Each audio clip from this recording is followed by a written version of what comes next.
M is for Mason. G is for Graham. B for Thatcher. This is the MGB Wrestling Podcast, the podcast with PG-rated material accessible to wrestling fans of all ages.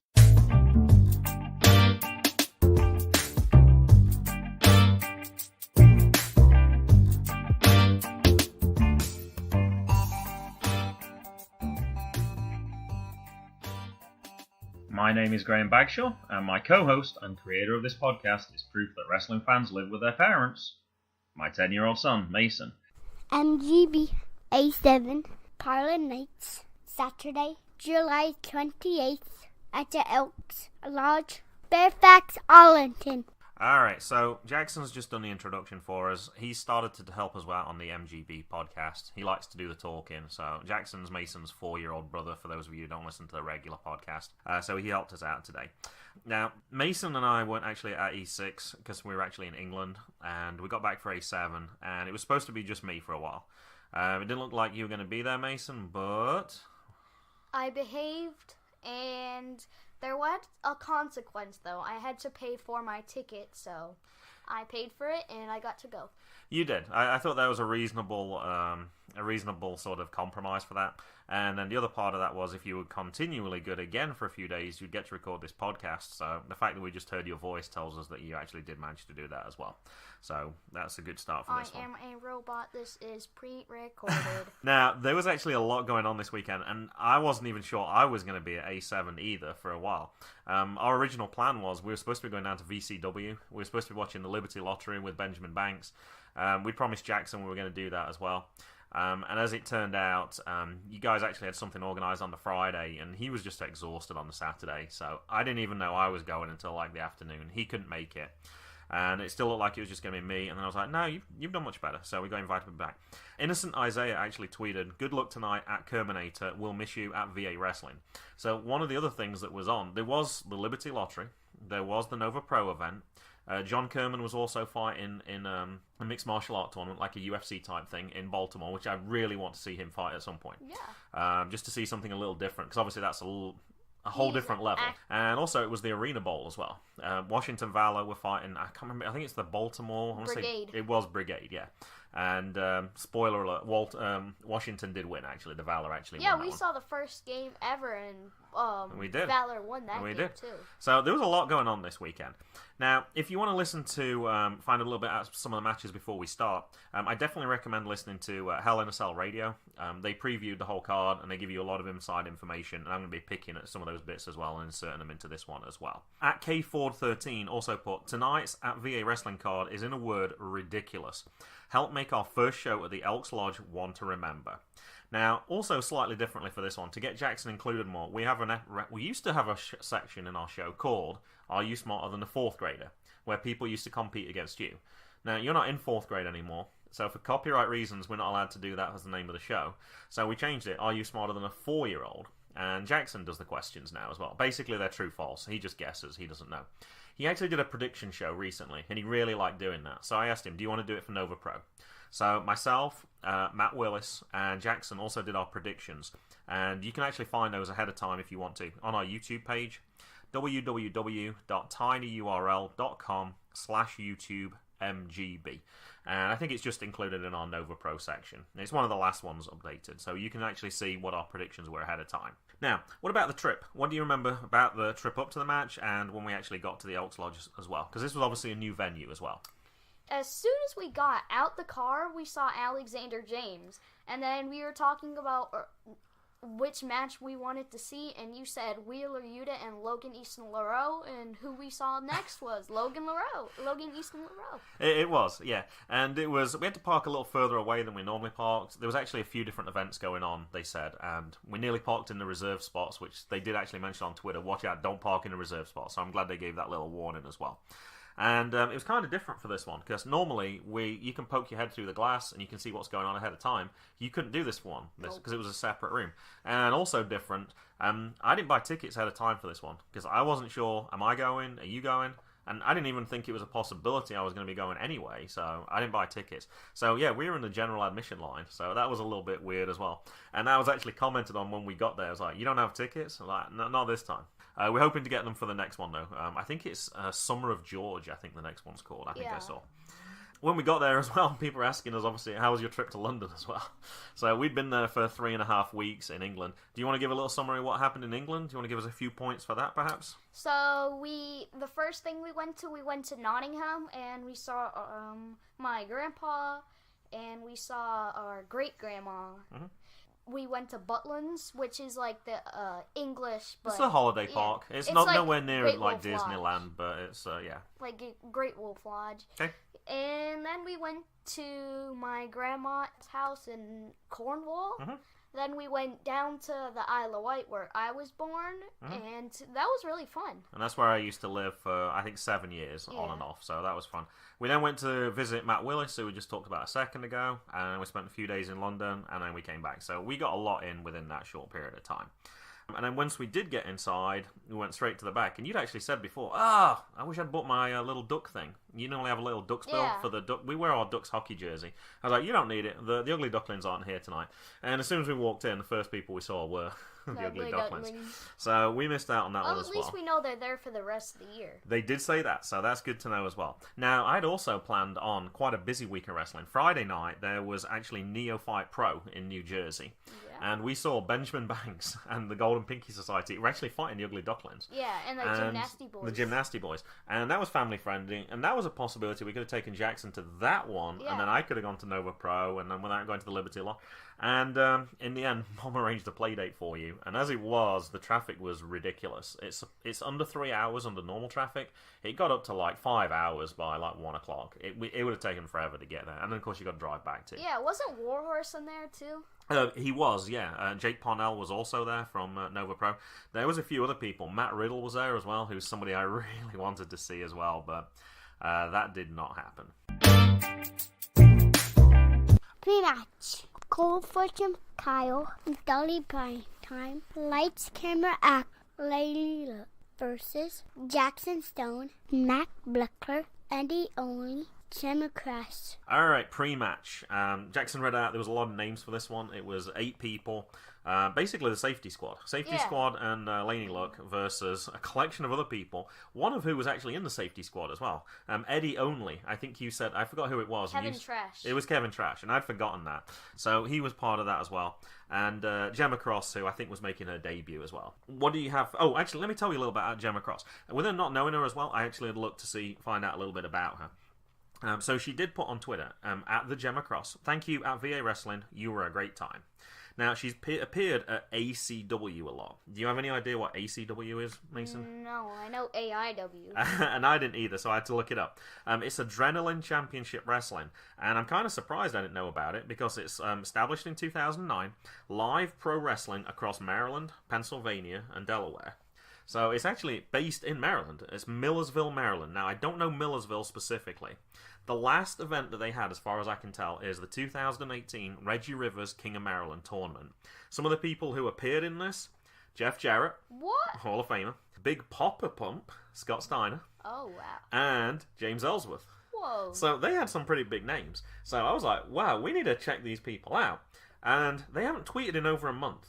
They have a future events list. Nothing is listed as well. So I don't know. So ACW kind of sounds interesting, but I don't know anything more about them, and they don't seem to have any events. So I don't know if that was their last event ever or something, so they brought the big guns in. I don't know. But yeah, Gemma Cross is certainly somebody who does most of her fighting there. So what do you have for this match? Well, we were talking to the guy that's on the Big Gold Belt podcast. We were. And I looked over a little bit, and I saw Cool Caution Kyle. Uh-huh. He was doing the worm, but he tried to, but it didn't happen. And like you said, it should be SAFE, like safe. No, you suggested that to me. I said it was WORM, and you were like, oh, is it SAFE? And I was like, no, but it really should have been. I think that's something we need to let Cool Caution Kyle know. I think that'll be a much better version for this. Now, on the one that you didn't see because you lost that as part of your punishment, he did actually get the worm in, and it was absolutely brilliant. It was on Josh Fuller. It was great.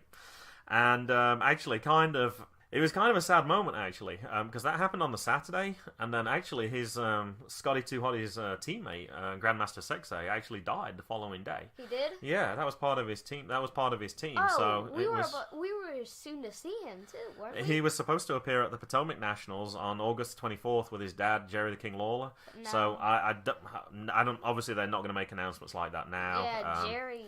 This is his son. podcast. It won't happen for a while, and obviously he won't be appearing. Whether Jerry still appears, I don't know. Yeah, but his it's son and his cousin. It's pretty close. Yeah. So it was. Yeah, it kind of hit hard after seeing that. I don't have much for this one either, and the reason I don't have much is, like you said, we went to Big Gold Belt Podcast, we got our picture, but also we needed to talk to Wheeler Yuta. He was on the side there. Having missed the last one, we picked up from the 1% merchant stand our Deonna Purrazzo card, which she was good enough to personalise for you, and the Wheeler Yuta one. Which we didn't get personalised. Yeah. So we went across to him, and he was good enough to sign that for us. Yeah, we got a picture. And we got a picture as well. And, by the time we got back, we pretty much missed it. Do you have anything else? Otherwise, I have the conclusion for this. No, I just always think that Wheeler Yuta is Yuta Wheeler. And I have that same confusion. And some people say Wheeler, some people say Yuta. Now, I did notice on his card he put Yuta. Yes. So... And I always, when I hear that though, if you put me on the spot, I have to think, is that his first name or is that his second name? Because I do get confused. The only way I know now is it's alphabetical order. W comes before Y. So Wheeler's his first name and Yuta's his last name.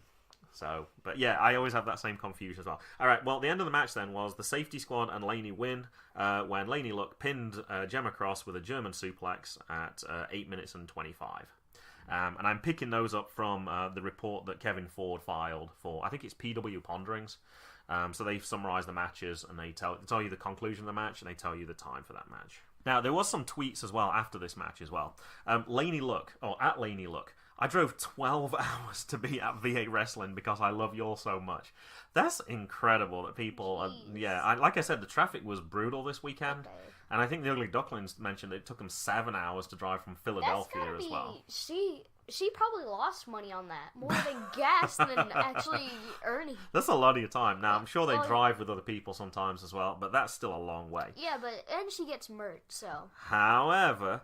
She also continued, I got to beat up at Jaxon Stone, so thanks for that at VA Wrestling. And what's one more thing I got? Oh, Laynie also tweeted to Jaxon later, right after you throat chopped me, I kicked your face off. I'm sure someone has that on video.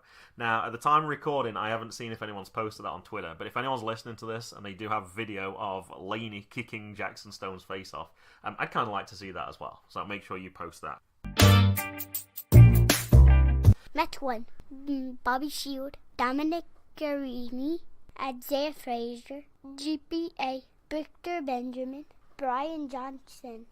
Alright, match 1, because the other one was the pre-match, so they counted this as match 1. So, Jackson's already said it was the Bobby Shields one, okay? Yeah. GPA, at GPA Thinks, but beyond grateful for the warm reception at VA Wrestling, it was a pleasure to work in front of an intelligent, appreciative fans for a change. Now, that makes me wonder where he normally wrestles. Now, I know a little bit. I know he wrestles up in the Chicago area, because we got a tweet from Two Heels and a Face, and they told us to boo him when he arrived.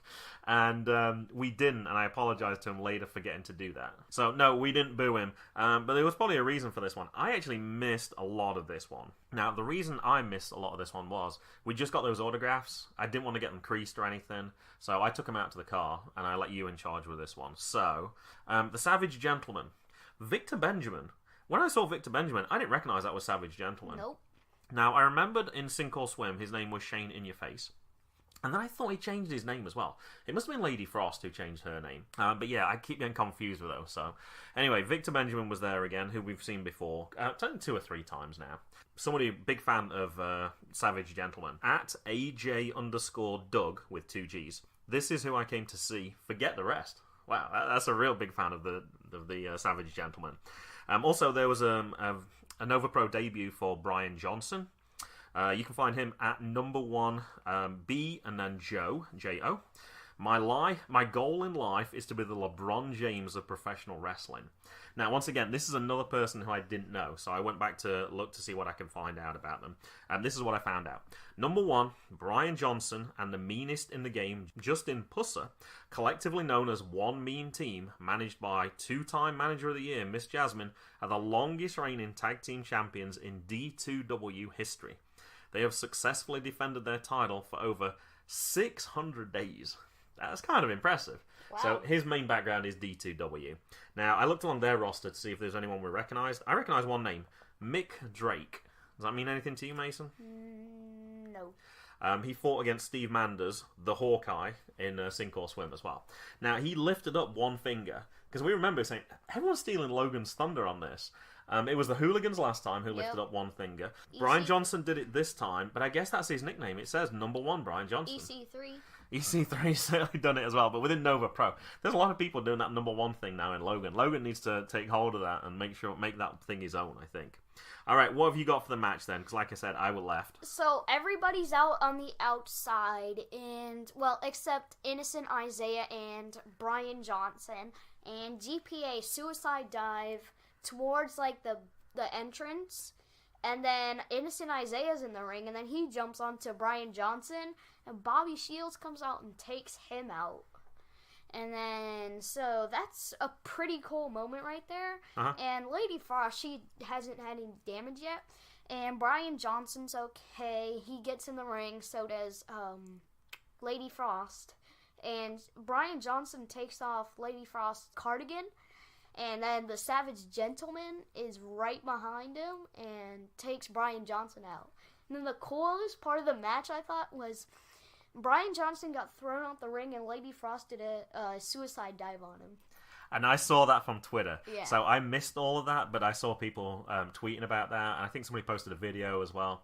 But yeah, so that's part. Now, the only part I did get, and I missed at the start, was it was a really fast start. Bobby Shields ran straight across to the side of the ring and took out Isaiah Frazier right away. And that's when I left.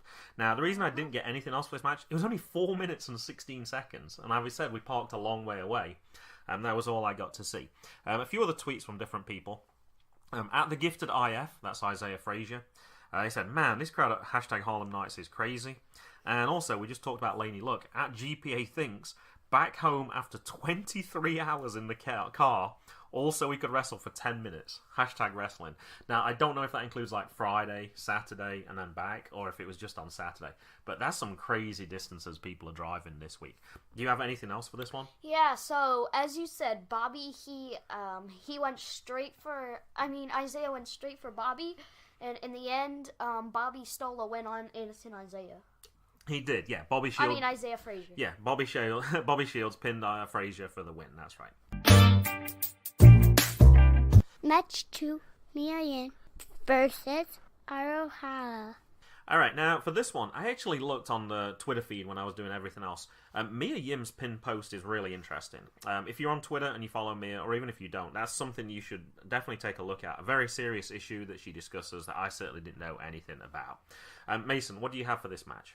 So, I have that Mia Yim, she's really popular in Nova Pro, and she went and hugged her mom. Like, I think her mom's everywhere. She's always at Nova Pro when we're there, that's for sure. And I don't really have that much on this match, though. All I have is the end, and Mia Yim gives Harlow O Hara a tombstone, kind of like that, and it's a 1, 2, 3. And that's all I have as well. The official name for it was the Package Pile Driver, and that was in 4 minutes and 42. Now, at the end, though, that's probably where I do have something. Yeah. Angelus, Layne came in, Terra, Callway both came in, and they both started to attack Mia Yim. However, Allie and Faye Jaxon came out to help too, and then people started to drift in towards the back, and then actually the next match started before the other one had even really finished, and basically Allie and Angelus just started straight away. Yeah. Now, before I get to that match, I want a few little tweets to put in for this one. So, Mia Yim, this is from Mia Yim. Thank you at VA Wrestling, another great night, time to rest up, at Beyond Wrestling tomorrow. And at the time of recording, we've seen half of that so far, and we have actually seen the Mia Yim match, and it's a really good one. Yeah. Jordynne Grace is in that. I like the statement at the end, though. Mm-hmm. The women are... that the guy does not take it easy on the women because they are just as great as the men. I think it's the same thing, too. Oh, he didn't. You could tell. Yeah. They were really going for it. Great match. I'm trying to think who else was there. It was Skylar was there as well, who was supposed to be at Nova Pro and didn't turn up, and Kimberly, who was actually at Nova Pro for the previous one, the American Skylar was great. Skylar's really good. Blade Job Show, who we've plugged a few times, he's mentioned before, she's really good. I've seen a few of her matches on WWR. That would be another one to go watch on Powerbomb TV afterwards if you haven't already done so, and I'm sure a lot of these people have. Another person who we follow and we talk to quite a lot, at Dennis77 Farrell. And he gave us a lot of good advice when we started this podcast to begin with. He put, and he's from the Wrestling Perspective podcast. I should give them a plug. He actually does a podcast with James Ellsworth, who we mentioned earlier, and also P.D. Williams as well. And his name's going to come up later as well. One of my favourite indie wrestlers right now is at HVRLOW. That's Harlow O'Hara's Twitter feed. This kid can bring it. #future_star. And I respond as well. I really like Harlow O'Hara as well. I know she's a heel. Every time she comes, I'm more and more impressed with her. Kid? He's a little older than me, I think. So from his perspective, possibly. Match 3. Alley Cat versus Angelus Layne. So, like we said, it went straight into match 3 immediately. Do you want to talk about this one, Mason? So before in our earlier match, I looked back at the commentators and Innocent Isaiah talking with the other guy. Well, one of the guys just stays in there the whole time, I think. And then I looked back again, and then I noticed that the commentators changed, and then I noticed that Angelus and Allie were in the same ring together, and I was like, why did the commentators switch? And then I said to you, Angelus and Allie, they're fighting each other. Why don't they save it for the match later? And then I heard the bell ring, and I was like, oh, and we were confused, because we don't know the order of the matches. Yeah. We knew they were set to fight, but we assumed it was later. Now, what you missed then at that point was, Allie was actually slammed into the side of the ring, as the others went to sort of the back. Yeah. But then once they got into the ring, actually, Allie started to dominate a little bit. All right, what about the match then itself? So, I had the ending... And they're fighting outside the ring, and then they go to the entrance where we come in. Mm-hmm. And then when we walked in there, I didn't notice the handcuffs there. Oh, I didn't either. And then Allie, she got handcuffed to the rail, and she couldn't get it off. And it just ran straight into the ring and count out. Now you're missing one important detail though. Before this happened, Gothic came out. Yeah, so they came out to support her again. Now, there's actually a near 10 count just before this, but Allie just beat the count. It was like 9.5, and she got in. Allie also managed to kick out at 3 times in a row, and Angelus is getting really frustrated. And I actually thought at this point, well, first of all, why didn't the ref send the other 2 people out? Because there's no reason for them there's no reason for them to be there. Just hold the match. Anyway, they carried on. But yeah, and you were right. And that happened. She got handcuffed. She didn't make the 10 count. So 8 minutes and 9 seconds. And I actually thought at that point, Allie keeps surviving. She keeps surviving. I actually thought Allie was going to win that one. Yes. But it didn't actually happen that way. Match 4. Josh Fuller versus Coach Gator. Alright, so Josh Fuller's profile on Twitter says, teenage professional wrestler that cannot be grounded nor put in timeout. Head of Fuller's house, trainee of At Crab Wrestling. Which is interesting, because I've actually seen him put in timeouts on what looks like that, and it looks like he's been grounded. And actually, in that first match, I think Mack Buckler made him stand next to the ring post as well. Yeah, and after the match, he was selling merch, and he still got put in timeout by Mack Buckler. He did. Now, also, we talked about this earlier. VA Wrestling asked, what match are you most excited for tomorrow night at Harlem Nights? And Josh actually answered, the death of Coach Gator. Now, the Coach Gator had a few tweets leading up to this. He had produced a few little videos where you could watch him training. And one of his tweets says, good morning. Tonight's the night at VA Wrestling's #Harlem Nights where at Josh Fuller PW gets taken to the Gator Pit School of Hard Knocks. Don't care how confident he thinks he is. I could beat him with one arm tied behind my back. And that was probably the tweet that actually led to a lot of trouble because Mack Buckler brought rope into the ring. And we're like, what is he doing? And sure enough, they did. They tied one hand behind his back. But he released that later in the match. Now, one other thing with this as well, before the match even starts, as Josh comes out, Ricky, who you just talked about earlier, he obviously did something. Josh got really annoyed by him. It looked like he flipped him the bird. And Ricky told us later they have a Twitter spat. I don't know what that is. There was a little bit of tension at the start there as well. So there was a lot going on at the start. What about the match itself, Mason? So the match, I loved it. And the thing I liked most about the actual match was Josh Fuller, he was announced as an illegal adult. He was, yes. So now he's old enough to get a beer, and then actually they sell beer at the new venue. They did. Yes, that was one thing about that. I know I have that mentioned somewhere else later, but yes, they did. That was a big thing in the tweets from VA Wrestling. They mentioned the fact that they take credit or they take cash. A lot of people are very excited. People are asking, it's like on the question time, you normally get questions about the wrestlers. They were like, are they selling vodka there? Are they doing... There was all questions about alcohol, which is kind of interesting. All right, sorry, go ahead. So Josh, he put Gator in a submission hold. His hands are still tied behind his back, and then it slipped out. And then, like, Josh was complaining to the ref, who was actually the one from MCW, I think? It was, yes. Yeah, who's in the, Joey Mercury. It was a championship match. And actually was going to mention it a little bit later. But yes, we'll come back to her later. And so Josh, he was complaining to the ref, but obviously it's Mac Buckler's fault because he can't tie properly. Mm-hmm. Which he, like, wrapped around a lot, but then he only tied one knot. It was pretty weak. Yes, so that's how he got out. And then the ref, she's turned her back, and then Josh Fuller low blow to Gator, and that's a 1, 2, 3.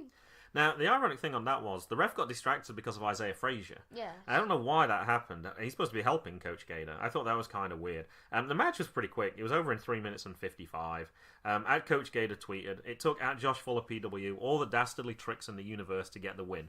But Coach Gator is not deterred. Next month at VA Wrestling, I am confident my protege at Gifted IF, that's Isaiah Frazier, will successfully defend his at Crablin Wrestling title against the Maryland man boy Josh Fuller. # Harlem Nights. And at DanLaw83 tweeted, one hand tied behind your back, interference and a low blow, totally fair and legit. Now, it's not always easy to tell when people are being sarcastic on Twitter. That was the easiest tweet I've ever been able to figure out they were definitely being sarcastic about. Now, I remembered one other thing that I didn't put in my notes. While Josh is doing his promo in ring before the match, he was saying something about how he's grown up, and the crowd immediately shouts out puberty. And they actually stole Mac Buckler's line on this one, because they did it a couple of times, and finally he delivered his line, puberty, and everyone laughed, but they'd already done the joke 2 times before. I'm surprised I missed that from my notes, actually. I forgot about that. Match 5, Rain versus Jordynne Grace. Alright, so before this one, I saw a tweet from at Bacatero77, catching up with the very first #Shine champion at Harlem Nights. That must be Rain. I didn't realise. I know Shine is one of the women's wrestling organisations. I didn't know that Rain was one of the first people for that. Now, I didn't know much about Rain, but I knew she was a big person from the fact that everyone was tweeting about it and she was excited. So I did a little research. And you asked me about this as well, and I said, look, I'll tell you later. On February 5th, 2013, Rain officially announced she would retire from wrestling at the end of the year. So basically 5 years ago she retired. Yeah. And then on February 14th, Jaxon, that's her real name, was involved in a serious automobile accident caused by another driver who was texting while driving. She suffered severe injuries to her legs and abdomen due to the injuries sustained in the accident. Jaxon was forced to take a hiatus from wrestling, which lasted over 3 years. And actually, when they talked about this on the HIAC, they said Rain actually asked for a match with Jordynne Grace. She knows she doesn't have many matches left, so she wants to make them like really big matches. So she actually requested this match. All right, what do you have on this one, Mason? Yeah, Rain. She was a TNA Women's Champion. I think so, and that part I didn't look up because I had so much for her anyway. But yes, I remember reading she was in TNA, and yeah, and after the match we got an autograph with her, and I didn't even know she was English. No, she she visited England. Now I'm not terrible. It's ironic though, being English, I'm terrible at picking up when people are English now. I just don't make that distinction anymore. Yeah, she said she went to Cornwall when we were there. She did, yeah. All right, so I do have some things for this matches. So one of Jordynne Grace's moves was she held Rain up in the air for several seconds and then power slammed her. It reminded me of Goldberg, or perhaps more recently Bobby Lashley when he first when he rejoined WWE. The one I liked as well was Rain grabbed Jordynne Grace's hair, and the referee's going 1. She switched hands, and the referee's 2. She switched hands again. 3. She switched hands again.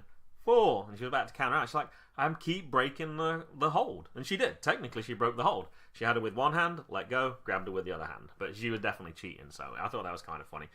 Only thing I have is the finish, unless you have anything else. Finish was Rain. She was up in the air with Jordynne Grace, and Jordynne Grace put her in a bear hug, and she tapped out. She did, and that's actually how she won her last match as well at American Slang that you didn't see.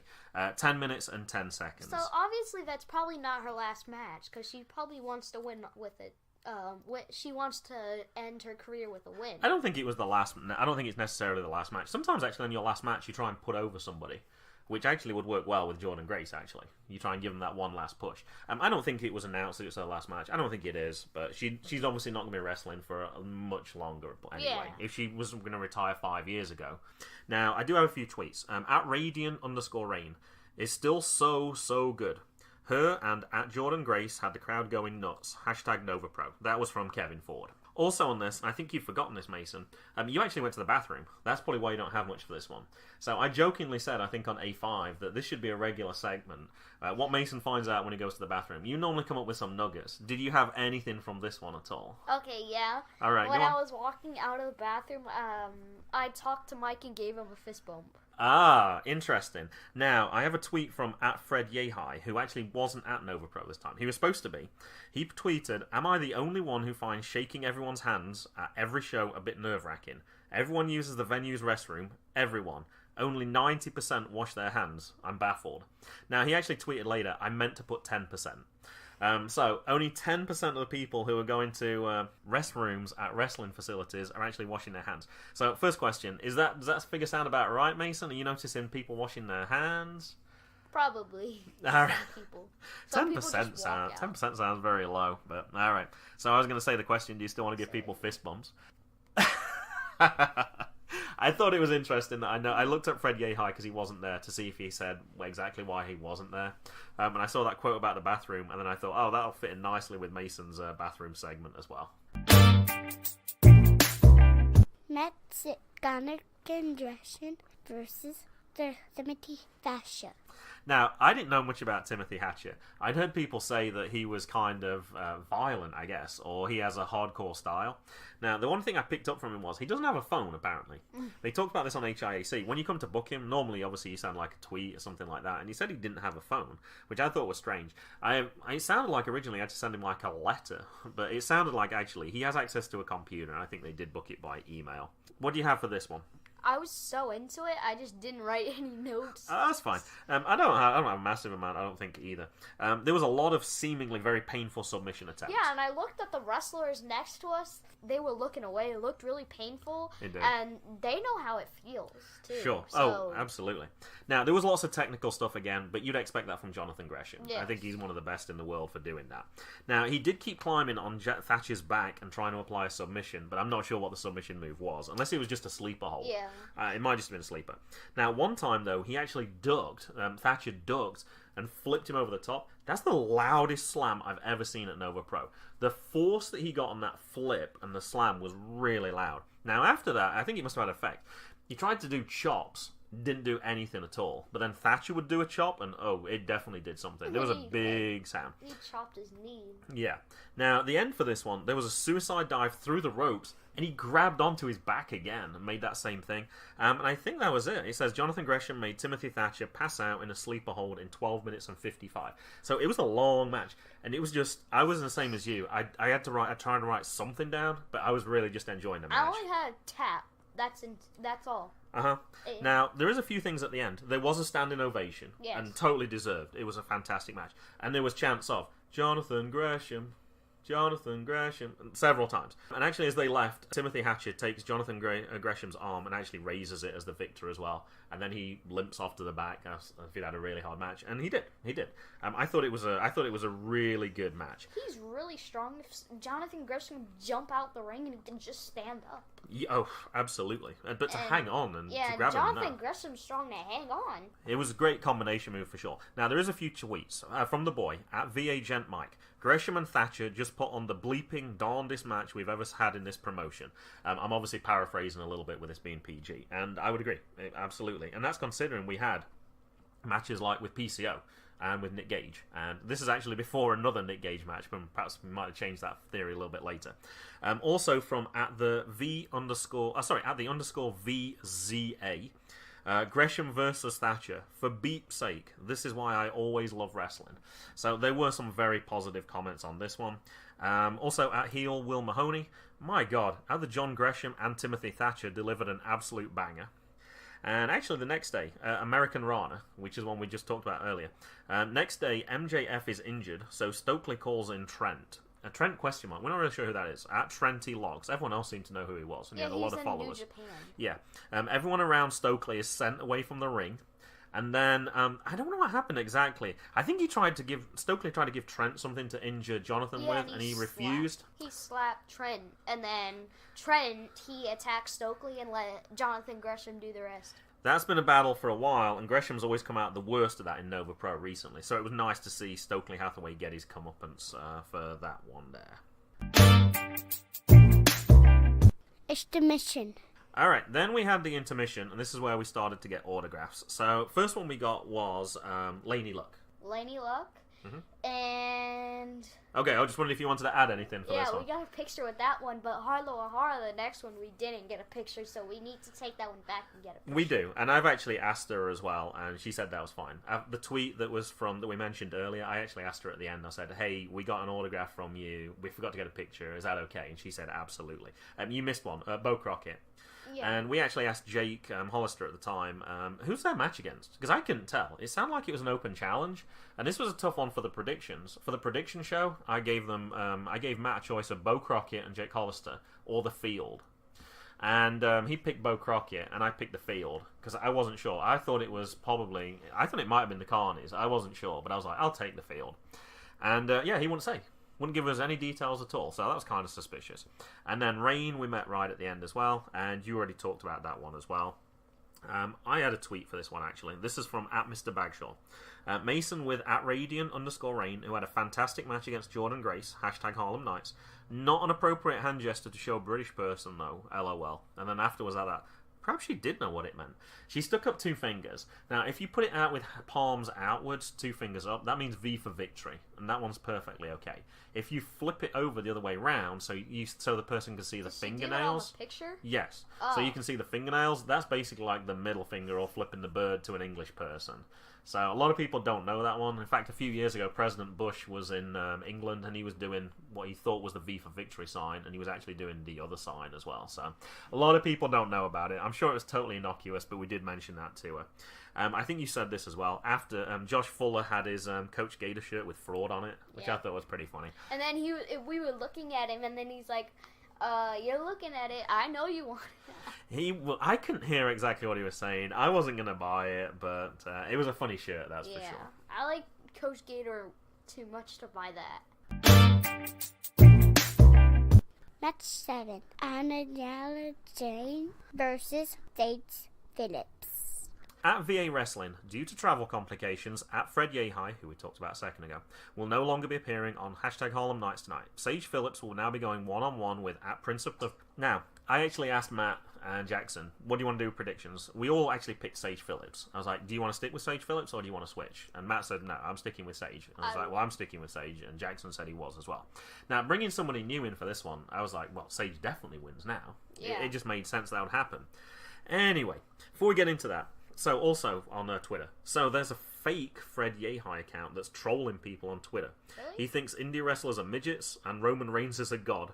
Beware, please. LOL. That was from Fred Yehai, so just be careful if you are looking at his tweets. I like Roman, so he's my favorite wrestler. I know you like Roman. A lot of people do not. Now, Sage, I looked a little bit on him on Cage Match to find out a little bit more. It said he was trained by Billy Rock. Does that mean anything to you at all? Kid Rock? No. Okay. Now, it was actually the same person who trained somebody else who we watched recently. One of the WWE documentaries, it was like, they'd look at their former names, and it showed you how they developed. And I recognised it from that. Now, the reason I recognised it was, I watched it twice. I watched it once by myself and said, you want to watch this, it's really cool. Can you remember? Oh, Ruby Riott. Ruby Riott, correct. Ruby Riott was trained by Billy Rock. I did check to see. Now, then my thought was, I wonder if they wrestled at the same time. It's possible. Now, so I had to try and think. So, how old do you think Ruby Riott is? I actually knew how old she was. 26? Pretty good, 27. Okay, how old do you think Sage is? About the same age. And that's what I was thinking as well. Sage is 23 years old. Yes. He's 4 years younger than Ruby Riott. I was really surprised by that. Yeah, so he didn't wrestle with her. No, not necessarily. You can wrestle at different ages. Oh, didn't she she go to WWE in like 3 years? Pretty much. Yeah. Pretty much. It was pretty quick. So I'm kind of curious by that now. One, did they wrestle together? Yeah. I don't know the answer to that at all. I don't know how many people go to that wrestling thing. But the confidence of Sage, the way he wrestles, his ability, his whole persona, his character, I put him as somebody much older than that. I actually put him as a little bit older than Ruby. I was thinking more like 28, 29. There's a lot of young wrestlers at Nova Pro. And I'm always shocked when I was like Josh Fuller. Yeah. Sage Phillips. Jordan Grace would be another very good one for that as well. Mikey Banker. Yeah, it's really impressive the young talent that Nova Pro really has. All right, match details, Mason. What you got for this one? Alexander James gave Sage what looked like a brain buster, and then Logan comes out and he's with Stokely. And the match is over by that. All right. So, what do you have for the? Do you have anything for the match? Or do you want me? All right. Let me go on to that then first. So, there's a suicide dive by Sage, which gets the fans into this match straight away. He throws his body around pretty much, which is always good to see. There was a big flying uppercut from Alexander James as well. Now, I'm not sure what that means. I don't know if that means he jumped off the top rope. I looked at my notes afterwards. I was like, what does that mean? Was it like a Superman punch? I don't really know. There was a huge suplex from Sage to Alexander. That was impressive because there's a big size difference there. Sage is a lot shorter than Alexander, and he weighs a lot more than him as well. And finally, Sage locked in a submission move to Alexander James, and it looked like he was going to tap out. Managed to get his foot on the rope, so that ended that one there. And it finished with Alexander James pinning Sage with an arm capture brainbuster at 9:32. Now, I actually had brainbuster written down because we were fairly close to the commentary team, and I actually heard them say brainbuster for that one. And then you're right, I then have Stokely comes out and Logan comes out. So do you want to continue? The match is over. Alexander James wants to shake Sage's hand, and then Logan just slaps it away, and then he won't let him, and then that carries on into Logan's match. Okay, now I got a couple of quotes from this one from Sean Neutron, that's from the Squared Circle podcast. He said, at Prince of Pro, aka Prince of Pain, because darn, that looked brutal. So he suggested a name take, and it was a pretty good fight. Now, I also found from at Sage Phillips 7, he makes his Chikara debut on the 11th of August. Now, we were actually supposed to see Chikara at the Reading Phillies. We were supposed to see King Kong Bundy. We were supposed to see a baseball game. We were supposed to see fireworks. And then Chikara putting on a half match. I think it was like half event. It was like 5 matches. And unfortunately, we missed that one because of ill behavior as well. And I decided not to go by myself. But yeah, Sage is making his debut for Chikara. So that might be an incentive for actually to go watch Chikara. Now we know that somebody from Nova Pro's there as well. I think there's other people as well from what people have said. So that might be something to look for. Match 8. Logan Easton Laroux versus Yuta.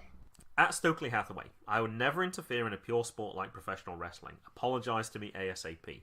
Who is he talking to? At Mr. Bagshaw. This question was from Nova Pro. Which match are you most looking forward to? And I put at Logan Laroux versus at Wheeler Yuta. The Battle of Commonwealth Cup winners is huge anyways. But will there be interference? Stokely? Homicide? Wheeler is going to need to be on the top of his game. Now, I did actually respond to Stokely. If you look on Powerbomb TV, you can see very clearly, and you missed this because you didn't see this one, he gave a low blow to Jonathan Gresham when he was on the top rope, just as he was about to jump onto Logan for the pin. So, I figured that he would factor into this match at some point. I have a few crowd shouts as well. One of the crowd shouted TJ Maxx, which I don't think they appreciated for their clothes. That? It's the name of a clothing company. And they also shouted, of course, Logan sucks, but then they always shout that as well. Yeah, they were all... That's in my notes. They're always taunting Logan. They're like, Logan. They do that at baseball games as well. I had that with Chipper Jones about 15 years ago. They'd go, Chipper, and Logan doesn't mind. Now, one thing I did get as well, Stokely was actually teasing Brian, the ringmaster, before he hands the ring mic back. He was sort of like half giving it to him and then taking it away from him. And apparently I missed this as well, and I meant to ask if you saw this or not. Somebody tweeted something about Coach and Josh, and they dropped a mic or something. Or Coach threw the mic to Josh Fuller and he dropped it. Did you see that? No. Alright, I saw something on Twitter. I missed it, and Powerbomb's not released the match yet, so I couldn't find out about that one. Alright, what do you have for the match then? People taunting, then Logan, I don't have anything for the actual match. Alright, so let me jump in then. So, on the outside, Stokely attempts a clothesline on Wheeler Yuta. and absolutely nothing. Logan attempts to capitalize with a diving dropkick through the ropes. And also at this point, man in front starts chanting, "Pay your taxes. Pay your taxes." And he was about to stop, and the crowd really responded to that. And he shrugged his shoulders and just went with it. And it went on for quite a while, actually. That was one of them. The ending for this one, Logan actually tried to roll out of the ring because he was really coming out bad in this match. Yuta jumped over the top rope straight onto Logan. There was a dive from the top rope, he kicked out at 2. And I think this is pretty much the end here. The end finished with Yuta pinning Logan in what's called a prawn hold in 8:21. I have no idea what a prawn hold is. Well, I guess the finish that he did. Yeah. I need to pay more attention to what these things actually are. Stokely gets a chair, and he puts chairs in the middle for Logan as well. Stokely is about to hit Wheeler with a chair, and Alexander James comes out and interferes with that. He grabs hold of the chair and stops him. And then Alexander and Logan start to get in a feud because of this in the ring. Bobby Shields comes out with a 1% shirt to say, "Guys, we're on the same team here." Okay, and what did he do? He gave Alexander James the shirt, and then Alexander James threw it on the floor and stomped on it. He did, and at Real Bob Shields tweeted later, "My friends are fighting," and they were. This looks like the 1% is finally splitting up. It's not working together very well. They're at each other, they're interfering in each other's matches, they're obviously not very happy with each other, so it'll be interesting to see what happens. Alright, so that's what we saw for this match. At Logan Laroux tweeted, "Your wrestling opinions are bleepy. Stop sharing them, everybody." Sorry, Logan. We tried, but we have a podcast. We have to share our opinions for this one. I'm hoping he's not talking about you, Mason, surely. He must just be everybody else, right? One last thing I did see as well on Twitter. At Wheeler Yuta, this is on July 28th. "Thanks for all the donations to my campaign to raise funds for At Hope for the Day. If you'd still like to contribute, so do so now at my.hftd.org/Wheeler Yuta." And another one, like I said with Mia Yim as well. It's worth reading the pinned post. Really interesting stuff there. Things that I certainly didn't know about. It shows that everyone has issues that they deal with every day, and that's certainly one that would be worth looking at. Resonated even more because it was on the same day when I researched that Jerry Lawler's son died as well. So certainly go take a look at that one. Match 9. Terra Callway versus Vader Scott. Alright, before the match even started from this, I tweeted on your behalf, Mason. So this is from at MGB Wrestling Pod. "Finally, a worse streamer throw than me at Nova Pro by at Mandalorian. You owned it though, LOL, #Harlem Nights." From what my perspective was, and she's front row as well, and she was fairly central as well. It didn't even hit the ring. It went off at like 45 degrees and went to the side, so it was a pretty bad one. Yeah. And what you got for the match?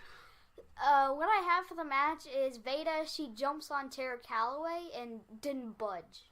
She didn't. I have the phrase, "It's like she ran into a brick wall." Yeah, it had no effect at all.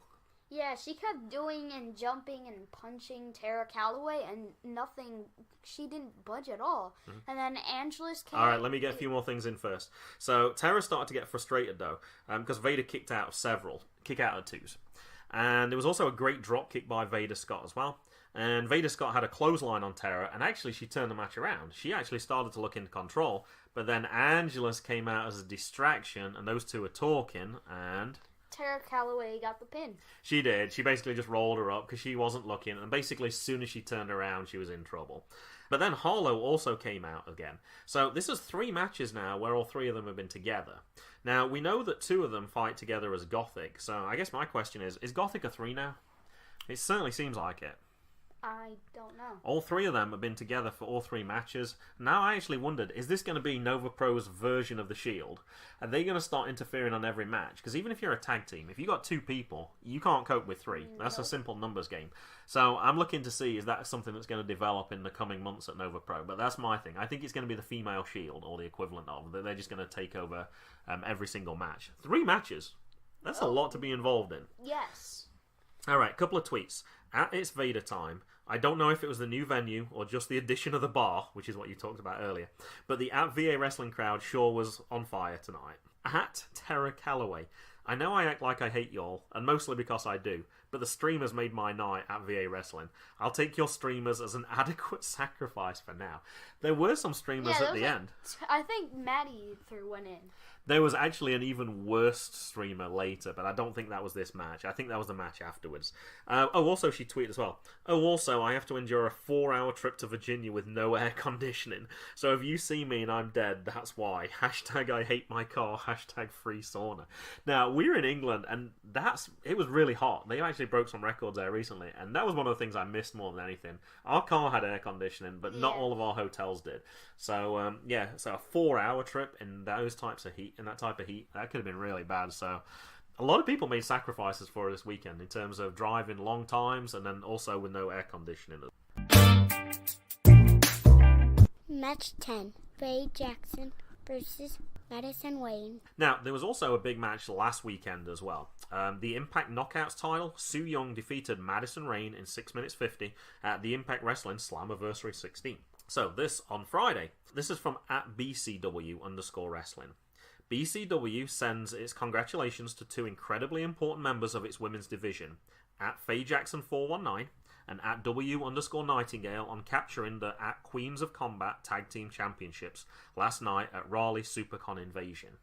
So we got somebody who was in SummerSlam, we got Faye who's just won a tag team title, and then they were fighting together for this match. So this is another big match coming up straight away.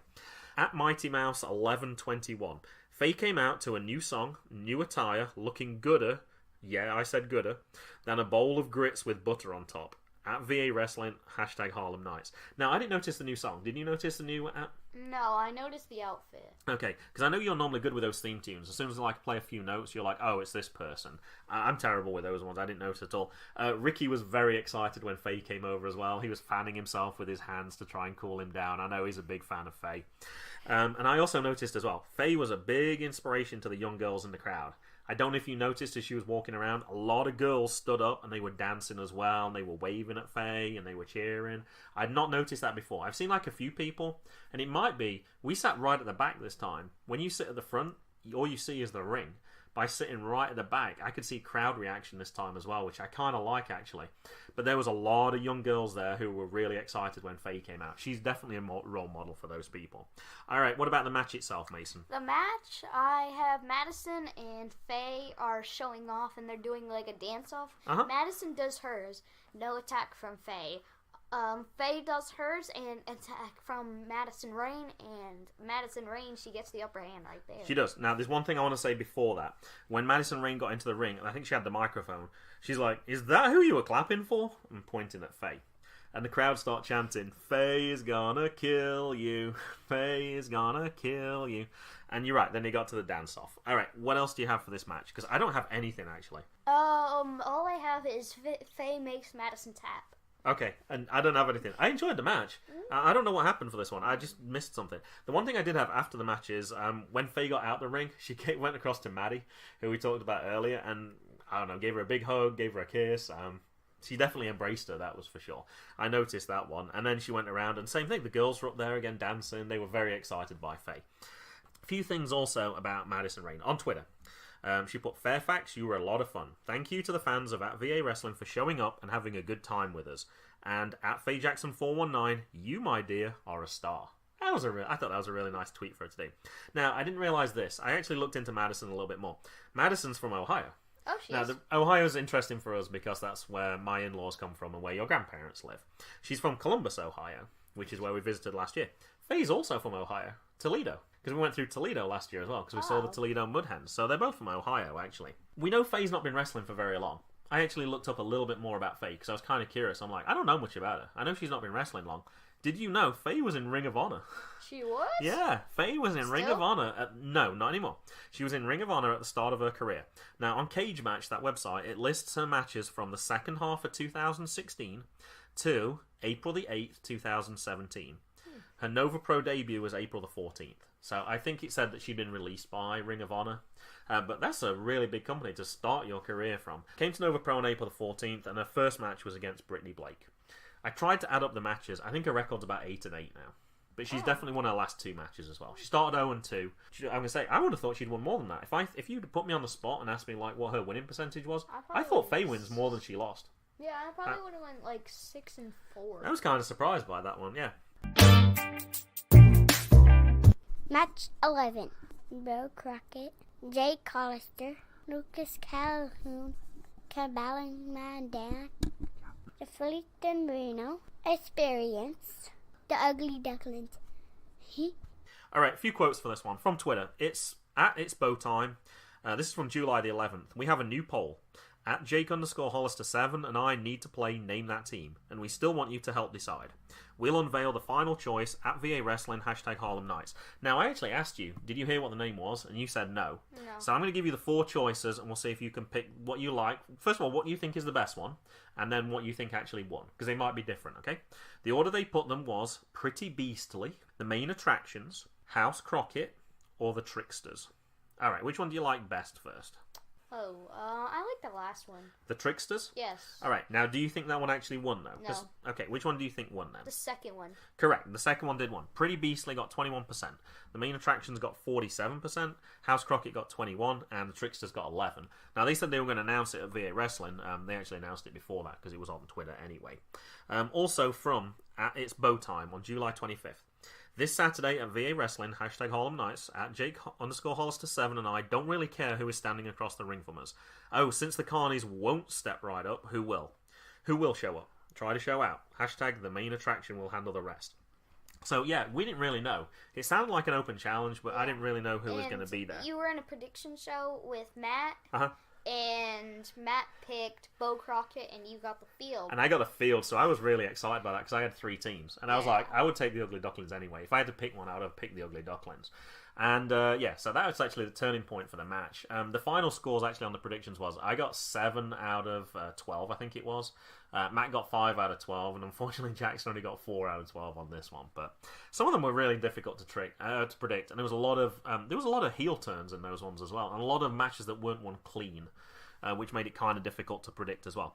Now, I'm going to turn it over to you, Mason, but I think I already know from this one. We don't have much for this. I said to you at one point, I was like, I'm not writing anything down. The last 2 matches, I don't have one word. Yeah, I said, I'm not writing anything down. This match is too good. There was so much going on. Now, I did have a few ones, though. Did I see a Canadian Destroyer from Jake? Yes. It looked like it. I saw that too. That's what it looked like. I think I tweeted to him, or I meant to tweet him to ask him, was that a Canadian Destroyer? There was so much going on that I actually missed it, but that's certainly what it looked like. One other thing I did write down, though, a double backflip from both sides of the ring, and each duck takes out 3 people. Now, from our side, it was on Rob. Rob was on our side, and he was there waving his arm, like, move back. And people were really slow to move, but he did his flip and took out 3. And then from the corner of my eye, I saw that Lance did the same thing on the other side. That was pretty cool.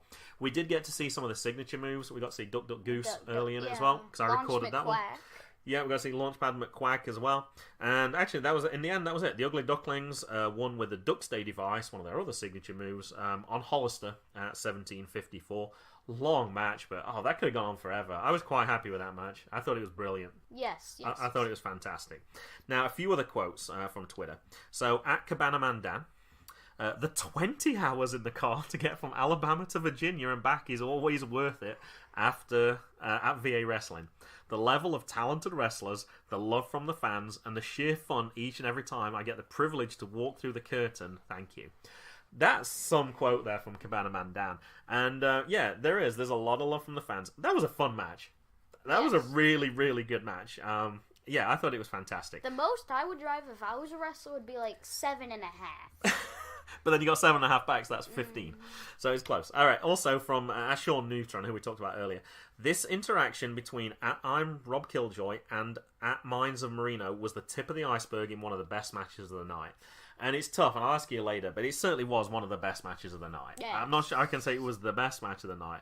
It probably was, but it probably won't be the most memorable match of the night. I think that might be how we'll flip this one round. A few other ones from Twitter. At JLeeAC, that's the person who takes all the photographs, okay. Haley was super excited to get a duck, courtesy of the @3 Mother Duckers. Quack. Oh my god. Mommy, thank you so much for my duck from the Ugly Ducklings.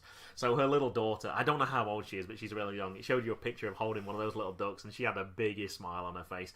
And I think of Jaxon, when he got something from, I told him it was from Coach Mikey. It wasn't. It was just a little duck. He loved it as well. They love the Ugly Ducklings. Yeah. Everyone loves the Ugly Ducklings. Also from It's Bow Time as well. The Bow Show vanquishing Twitter creeps since this morning. What a glorious morning. So the day after, so I don't know if people were giving him grief on Twitter, but anyway, I saw that one as well. Now, here was the one I wanted to get to. So you mentioned that there was a new ref there as well. Yes. Now, also in this match I put, there was the new ref, who we recognise from MCW, and you're right, it was in Hollywood. It was Joey Mercury cage match. Yeah, I can't remember who it was against. It's somebody with one name. It's like Bruiser or something. Yeah, Bruiser. Oh, it was Bruiser. So we recognised her from that. But I also noticed there was a lot of changes in the refs this time.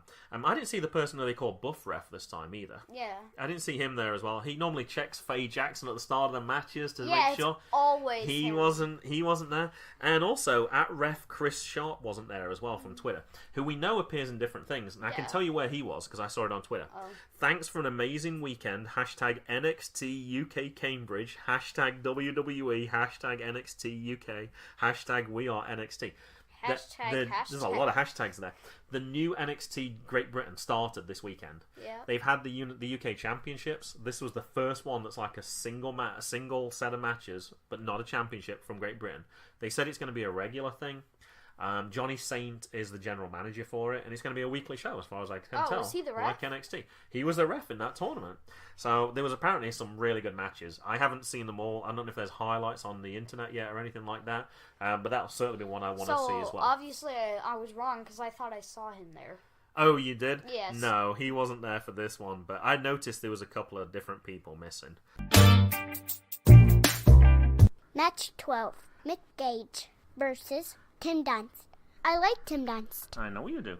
We knew that, first of all, it wasn't going to be safety first. Yep. We knew it was going to be safety last, Tim Dunst. And that character came out 2 matches ago when we were there on the Commonwealth Cup, I believe, right? Yes. They tagged together, and then Nick Gage basically threw down the gauntlet. And, Tim Dunst said, yeah, I accept. And thankfully they didn't do it while we were in America. I was pleased about that. So we got to see this. While we were in England, because we weren't going to be in America. Now, there was a few quotes on this that are kind of brutal.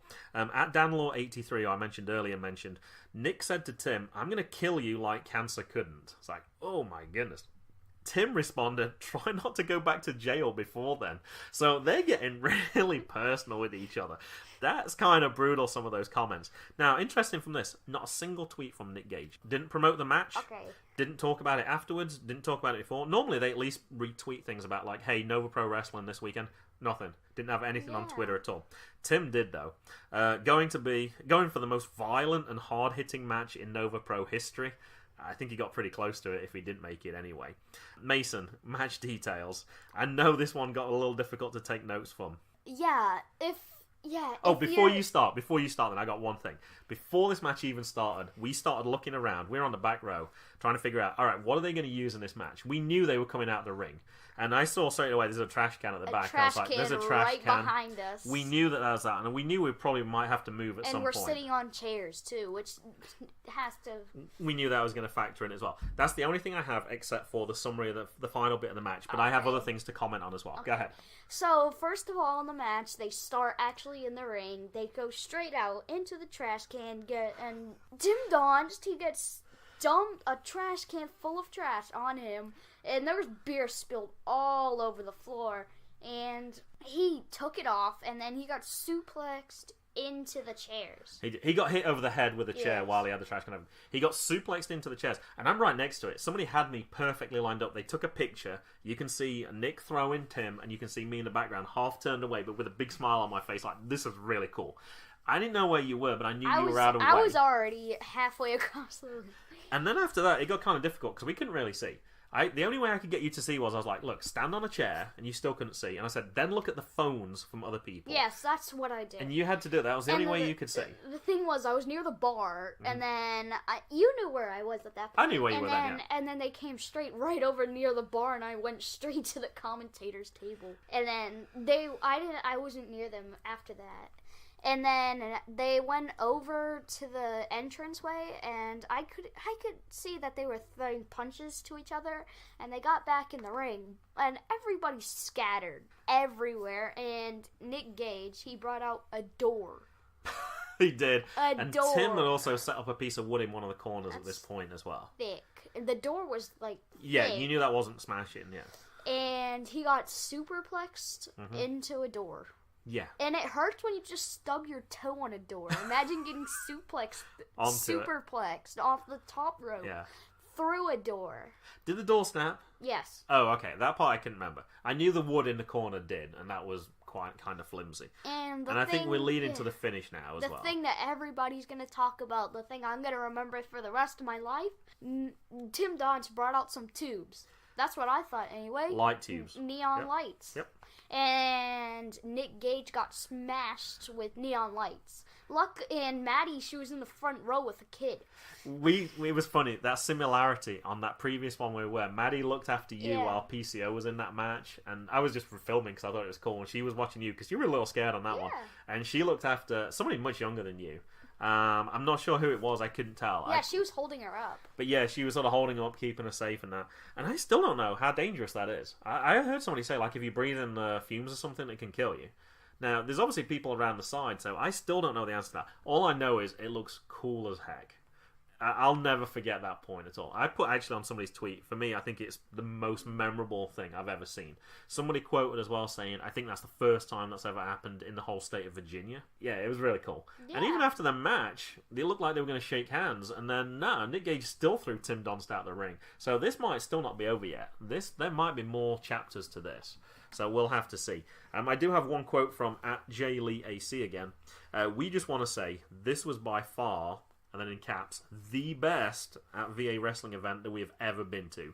Great job at VA Gent Mike and at Tom FVA and all the talent involved.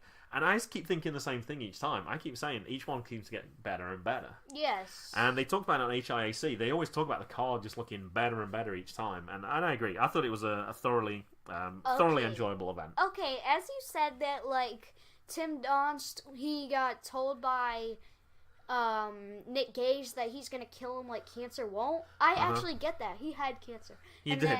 Good job. Good job. 5 minutes later, you're good. And then I think Nick Gage went to jail for 10 years. He did. I don't know exactly what happened. And we're not going to speculate either. Yeah, but he did go to jail for about 10 years, yeah. And I wonder if that's going to turn into the Nova Pro Montreal screw job. And what do you mean by that? Like, real. Turn into MMA. Oh, I see what you mean. Yeah, I don't know. The fact that Nick didn't tweet anything at all, that's really weird. That almost makes it seem like... And he did for other events, so he was in. Like over the weekend, he tweeted about other events. He didn't tweet about the Nova Pro one, so I don't know if they really don't just like each other. I wonder if he's actually going to hurt him. I don't know. No idea. But I thought that was kind of an interesting thing. Now, we actually started scooting around to the end because I was like, I don't think this is over yet. I think something else could happen. Anyway, we started to scoot around because everyone was hung around. You could see the debris in the ring, which was really cool to see as well. And we got stopped, and once again, someone's like, aren't you the guys with a podcast? So we've got hopefully one more listener this week. Hopefully I remember to tell him. I told him it's because he was trying to write it down. And I was like, well, M is for Mason. And I was like, and then think of GB, like Great Britain. So hopefully MGB is enough to get us recognised now. Anything else you want to add, Mason? No. No, I think that was a pretty thorough one. It's goodbye from me. And it's goodbye from him. Goodbye.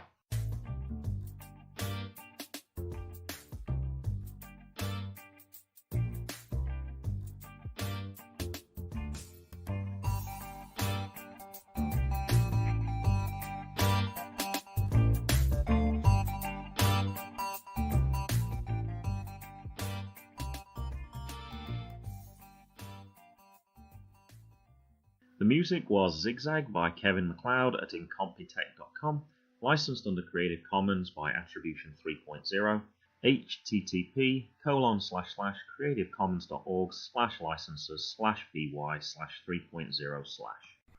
M is for me.